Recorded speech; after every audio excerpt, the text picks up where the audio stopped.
Almost 3 miles below this formation of American flying fortresses, there lies Marienburg in East Prussia. Up to this moment, one of the most important cogs in Germany's war machine. The specific target on which this lead bombardier is lining up his bomb sight is the Focke-Wulf 190 plant. Up to this instant, this aircraft factory has been accounting for almost 50% of Germany's total FW-190 fighter assembly. Bombs away. Tons of bombs rain down in a tight pattern of destruction. This, remember, is no area attack. It is an assault on one single target, and any bomb that falls outside that target has failed to achieve its purpose. The assembly of fighters in this Focke-Wulf factory has come to a sudden and violent end. To many, the bombing of Germany probably seems to be little more than a series of capricious adventures, one attack unconnected in any way with the one that preceded it or the one that will follow it. It is easy for the average citizen to envision the positions of ground armies because of maps like these, which make the positions of the contesting forces quite clear. It is harder to express so graphically the progress of a bombing program. Yet there is a real line in this battle of Germany, not a geographical front, but an industrial one. In the British Isles, there are the Allied air forces. On the European continent, we have Regensburg, Marienburg, Bremen, Oschersleben, Warnemünde, and Kassel. These are the major German fighter assembly plants, and as such are actually the center of Germany's industrial defense line. However, these are only the places where the aircraft is assembled into the finished fighting machine. Component parts for German fighters are made at Anklam. Here's a real line in this battle of Germany, not a geographical front, but an industrial one. In the British Isles, there are the Allied air forces. On the European continent, we have Regensburg, Marienburg, Bremen, Oschersleben, Warnemünde, and Kassel. These are the major German fighter assembly plants, and as such are actually the center of Germany's industrial defense line. However, these are only the places where the aircraft is assembled into the finished fighting machine. Component parts for German fighters are made at Anklam, the Weser-Flugzeugbau works at Bremen, the great Hedderheim propeller works near Frankfurt, the aircraft tire factory at Hanover, the CAM ball bearing plant at Paris, and the ball bearing factories at Schweinfurt. Obviously, an assembly plant can't operate if other plants aren't building the parts from which the enemy planes will be assembled. Hulls produced 29% of all German synthetic rubber production and is in fact responsible for 18% of our entire supply of rubber, natural or synthetic. At Bochum, there's a great steel plant producing high-grade aviation steel. Herøya, up in Norway, is a great producer of aluminum and magnesium, metals which figure importantly in aircraft production. At Ham, there are great railroad marshalling yards, having a capacity of 10,000 freight cars a day. Much of the tonnage handled here is closely connected with the manufacture, assembly, maintenance, and repair of enemy aircraft. And so it is all over Germany and occupied Europe. Everywhere there are plants and installations that contribute directly or indirectly to the making of German aircraft. Industrial bastions which must first be ripped apart before the enemy's armies can be destroyed. The smashing blows by the Allied air forces at Hulst, Herøya, Regensburg, Schweinfurt, Hanover, and Frankfurt have had the result of piercing the German industrial line to the extent of 37.5% of estimated single-engine fighter production in September of 1943. If this rate of drop continues, there can be only one result: the eventual disappearance of the Luftwaffe as a defensive force. But these attacks have had other far-reaching effects. For instance, in January of 1943, just when the 8th Bomber Command had started daylight attacks against Germany proper, 42% of the German fighter strength was concentrated in Western Europe, 33% of it in Russia, and 25% in the Mediterranean area. After 10 months of American bombers appearing by day over Germany, the figures line up more like this. On the Russian front, 19%.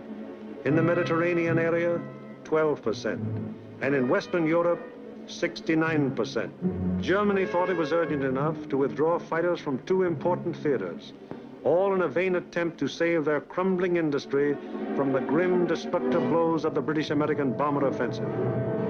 That is why the Battle of Germany is being fought. Now we come to the problem: how are the targets selected? And what enormous effort is necessary for the 10 or 15 minutes that our air task forces will be over any given target? The daylight bombing offensive against Germany is the responsibility of the 8th Air Force. Under the 8th Air Force are the 8th Bomber Command, the 8th Fighter Command, and the 8th Air Service Command, all of whom contribute to every bombing mission. But it is the Bomber Command which is charged with the actual destruction of the selected targets. The Bomber Command, with which this picture is primarily concerned, is divided into 3 divisions. Each division has a number of combat wings. Each combat wing, in turn, has 3 groups. This is the chain of command. Since the operations which we are to follow, there have been some organizational changes, but they are principally changes of nomenclature and have not affected the broad strategical and tactical purposes of the organization. For instance, what is referred to as Bomber Command in this picture is now the 8th Air Force. Weather is the greatest single enemy of the 8th Bomber Command, for here is to be found the most changeable, treacherous weather in the world. To keep the most accurate possible check on weather conditions all over Europe, the RAF has established vast communication and reporting systems. Weather planes such as this Mosquito and our own B-17's are continually in the air in an effort to know in advance what the weather will be over Europe and the United Kingdom. Men like this supply a major portion of the data from which 8 main weather maps of Europe and of the United Kingdom are drawn each day. In addition, there are 4 upper air maps and 8 maps of a miscellaneous classification.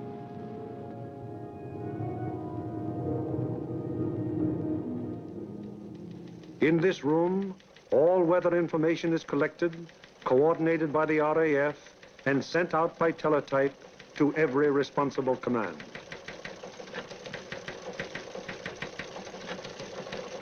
This is the weather section in the operations block at the Bomber Command.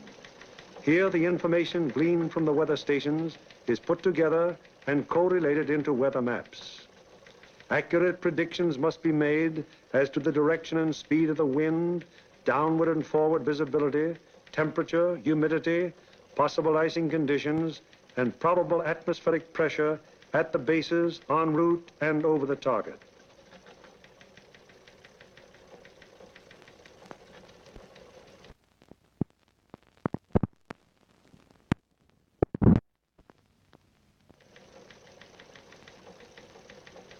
Upon the findings made in this room will depend whether or not there will be an American bombing of a German target tomorrow. This is the operations room of the Bomber Command. Here is where the wheels are put in motion for any American bombing attack. Right now, the officers you see are waiting for the commanding general's morning conference. They are the A3, or operations officer, the operational intelligence officer, a weather officer, and other members of the staff.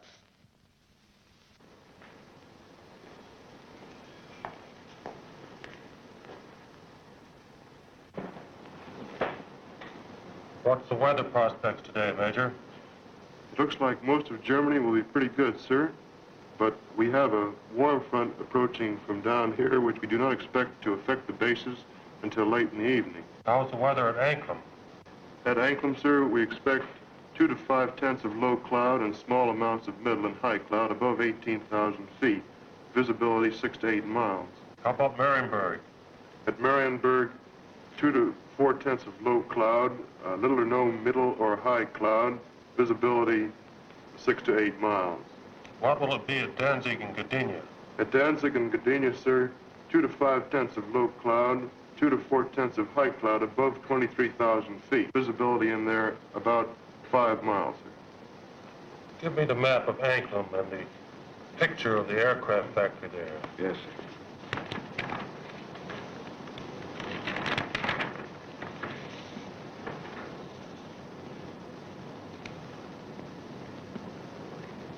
All right, Marienburg, the Focke-Wulf factory. Yes, sir.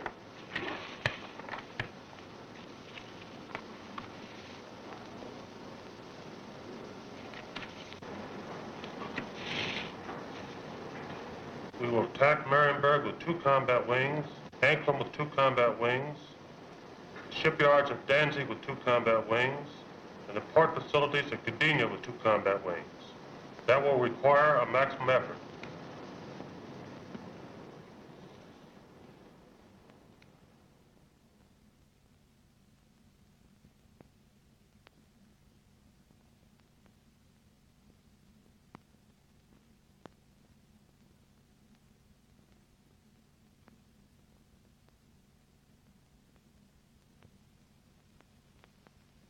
Now the various specialist officers then go into action.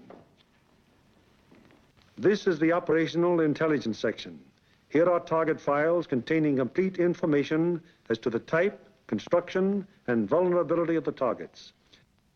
This data is gathered both from photo interpretation of aerial pictures and from confidential ground sources.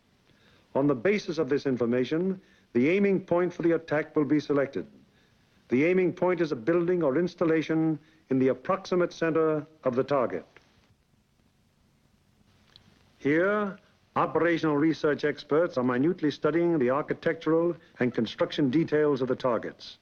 It will be their duty to recommend, on the basis of studies previously made, the types of bombs and the proper fusing to accomplish the greatest possible destruction of the objective. These studies of the Arado factory at Anklam are immensely important, since the nose and tail fuses of a bomb can be adjusted to give varying degrees of delay between the time of initial impact and the explosion. For example, an improperly fused bomb would react something like this. Result, very superficial damage that may hardly even cause delay in production. On the other hand, here's what happens when a properly fused bomb strikes the same factory. 2 bombs of exactly identical weight and explosive power have totally different effects because one was fused properly and the other was not. It is the responsibility of the operational research section to determine proper bomb fusing. Here, the commanding general and the operations officer are working out the overall planning of each of the missions with the staff bombardier, the staff navigator, and the flak officer. This is a complex business because of the multiple nature of the attack. We'll attack Anklam 1 hour before we attack the other targets. That should draw most of the German fighters on the Anklam force. The Anklam force is big enough to take care of itself. You mean along the same course, sir? No, send them a little south. They'll act as a better diversion. This would be the best place across the coast from the standpoint of pilotage. But, sir, the flak concentration at that point is quite heavy, the heaviest along the coast. We could rather move them a little further south, what the general suggests, and they would not run into flak difficulties at that point. How is that for the navigation viewpoint? Well, that's a very good landfall, sir. All right, we'll cross at that point, and you adjust the flight times accordingly. Take care of it, Darrell. Yes. While this is going on, the various liaison officers stationed at Bomber Command headquarters are busy keeping their respective commands acquainted with the course of events. The closest liaison is maintained with both the RAF Fighter and Bomber Commands, the Royal Navy, the 8th Fighter Command, and the 9th Bomber Command.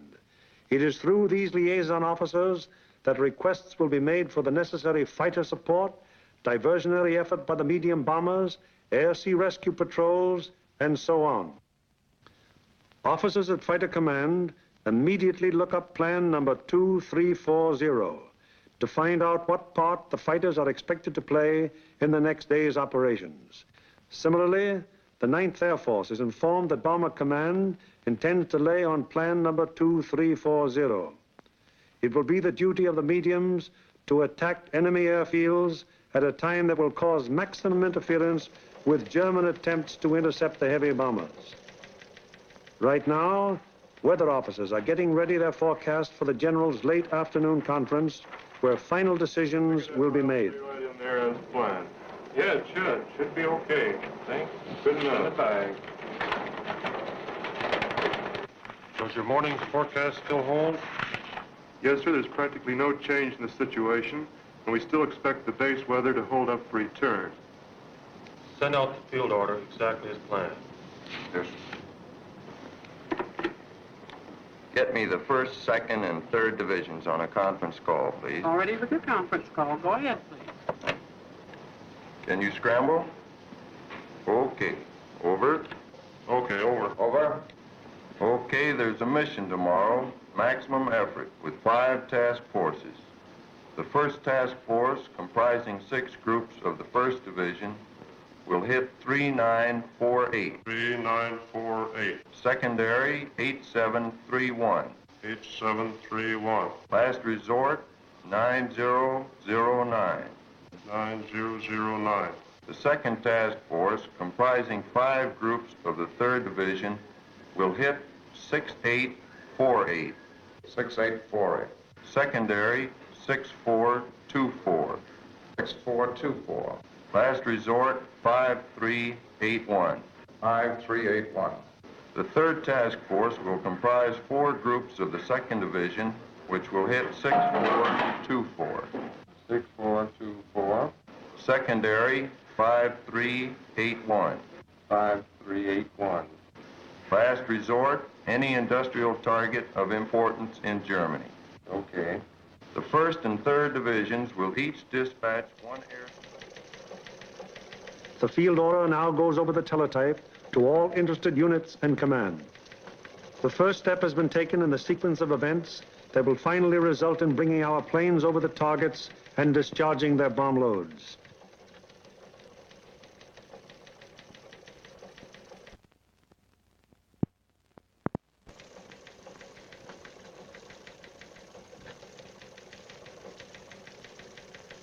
Command has conceived the mission and laid out general plans and routes. Division now plans in detail what command has ordered. The actual time of assembly of the various task forces is determined. The combat wings are assigned to their specific task forces, and the routes from assembly to rendezvous points and the target are charted. Many considerations go into the selection of the routes. Here is the commanding general of the 1st Division, which you will remember has 2 targets for tomorrow, Anklam and Gdynia. control point here at 0 hour. Another control point here for the northern unit, 0 plus 40 minutes. The other friend there... From that timing, where will that put our northern force at the time that our southern force hits the IP? The northern force should be about the east coast of Denmark at that time, sir. It looks like we're going to catch all the fighters on the southern force, aren't we? Looks very much that way, sir. I think we'd better bend that route around so it's headed towards Berlin. If we can pin those German fighters down in Berlin until we can get started home, they'll never catch us. At the 2nd Division, the target for tomorrow is Danzig. Danzig, eh? That's fine. How many ships will we have tomorrow? Well, sir, if you recall, General, on our last mission we had heavy battle damage, and not all those aircraft are repaired yet. Call up the wing commanders and have them put pressure on the groups to get their maintenance crews to work on these ships tonight and get every possible airplane on the line in the morning. The 3rd Division, which will have for its targets Marienburg and Gdynia. Looks pretty good, sir. We're going to be right over a lake there for a good checkpoint to turn. We're going in against the sun. The sun will be at our back, sir. Defenses at the target. Major Frost, what about the flank defenses? Sir, at the upper target, there are 24 guns. That approach is good. The lower target isn't defended by heavy guns. No heavy guns whatever at Marienburg. None, sir. The division's operations officer bases his precise plans on aircraft and crews available at the various groups. He then calls the combat wings to give them advance information before the field order actually arrives. Operator, give me combat wings conference, please. Okay. Scramble? Over. Okay. Over. For tomorrow, 1st Bomb Division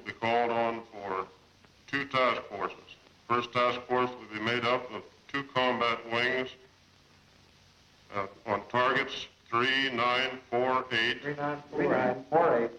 8731, 8731. last resort 9009. 9009. Lead group in this task force. Okay, ready to scramble? Over. Okay. Over. There'll be a mission tomorrow, and I want 2 groups from each combat wing. The target will be primary 6424. 6424. Secondary 5381. 5381. The last resort will be any industrial target of importance in Germany. Okay.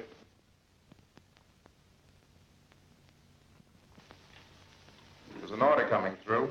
The 3rd Division will furnish 8 groups. 1st and 2nd wings, comprising the 2nd Task Force, will hit 6848. 6848. Secondary 6424. 6424. Last resort 5381. 5381. Last resort. Bomb load. 500-pound GPs fused, 1/10 nose, 1/100 tail. 110 nose, 1/100 tail. This is operations of the combat wing, a purely tactical unit having absolutely no administrative functions whatsoever. How do you intend to make it? Sir, we'll assemble over Molesworth. Problems of takeoff and assembly are the particular specialized function of this organization.